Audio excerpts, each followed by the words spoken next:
যারা মানুষের উপরে জুলুম করছো, আলেমদেরকে ধরতেছো, মুসল্লিদেরকে ধরে ধরে জেলে ঢুকাচ্ছ, সময় আসবে এমন ইন্দুরের গর্ত অপমানা পালাবার জন্য।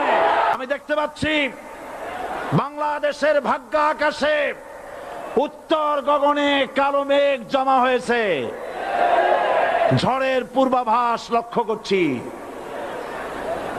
যদি মোকাবেলা করতে না পারেন সক্ষম ভাবে, এমন অন্ধকার গাঢ় কালো অমাবস্যার রাত আসতে পারে যার সুবে সাদে খাওয়া অসম্ভব।